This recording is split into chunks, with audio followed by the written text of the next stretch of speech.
Hello student, DElEd fourth semester. आज का विषय है प्राथमिक चिकित्सा। प्राथमिक चिकित्सा का अर्थ है चिकित्सक के आने से पहले दुर्घटनाग्रस्त व्यक्ति को उपचार के लिए दी गई चिकित्सा प्राथमिक चिकित्सा कहलाती है। घायल के स्थानांतरण की विधियां। घायल व्यक्ति के स्थानांतरण का सर्वोत्तम साधन स्ट्रेचर है। अस्पतालों में रोगियों एवं घायल व्यक्तियों को स्थानांतरित करने के लिए सामान्यतः स्ट्रेचर का ही इस्तेमाल किया जाता है। स्ट्रेचर द्वारा घायल व्यक्ति को स्थानांतरित करना सरल होता है तथा उसे कष्ट भी नहीं होता। यदि घायल व्यक्ति होश में हो तथा बैठ सकता हो तो उसे हत्थे वाली कुर्सी पर बैठाकर भी स्थानांतरित किया जा सकता है। स्ट्रेचर उपलब्ध न होने की स्थिति में आपातकालीन स्ट्रेचर स्वयं भी बनाया जा सकता है। इसके लिए 2 बांस या लाठियां लेकर उसके बीच में कोई दरी या मोटा कपड़ा बांध लिया जाता है। इसके अतिरिक्त चारपाई पर लिटाकर भी रोगी को सरलतापूर्वक स्थानांतरित किया जा सकता है। घायल व्यक्ति का एक व्यक्ति द्वारा स्थानांतरण। घायल व्यक्ति को एक व्यक्ति गोद में उठाकर भी ले जा सकता है।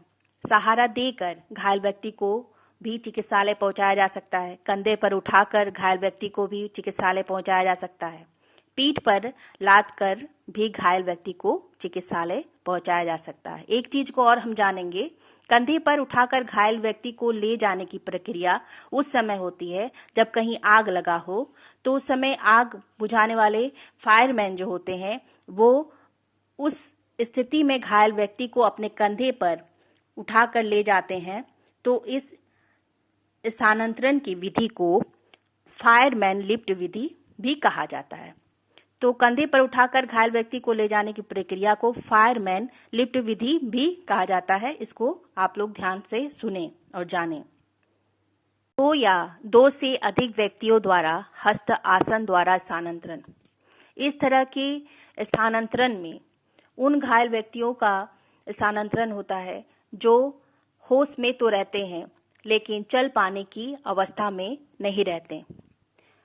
उन घायलों का स्थानांतरण 2 हत्थी बैठकी या आसन के द्वारा, दूसरा 3 हत्थी बैठकी बना के किया जाता है और तीसरा चौहत्थी बैठकी बना के किया जा सकता है। अब हम जानेंगे 2 हत्थी बैठकी आसन के बारे में। यह बैठकी 2 सहायक व्यक्तियों की सहायता से बनती है। इसको बनाने के लिए सहायक घायल व्यक्ति के आमने सामने मुंह करके खड़े हो जाते हैं। घायल के दाईं ओर वाला सहायक दायां हाथ और बाईं ओर वाला सहायक बायां हाथ एक दूसरे की अंगुलियों में अड़ाकर पकड़ते हैं या अंगुलियां मोड़कर पंजे फंसाते हैं। बैठकी बनाते समय हाथों में दस्ताने पहन लेने चाहिए या अंगुलियों के बीच में कोई रुमाल या कपड़े का टुकड़ा रख लेना चाहिए। तिहत्ती बैठकी बनाना। तिहत्ती बैठकी भी 2 व्यक्तियों द्वारा बनाई जाती है। जब घायल पूर्णतः होश में होता है तभी इस बैठकी का प्रयोग करते हैं।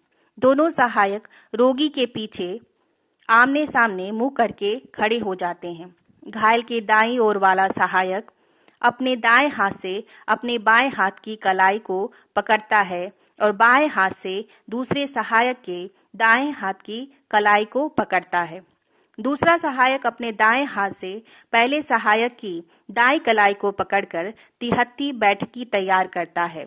बाईं ओर वाला सहायक अपने बाएं हाथ खाली हाथ से रोगी के पैरों को सहारा देता है।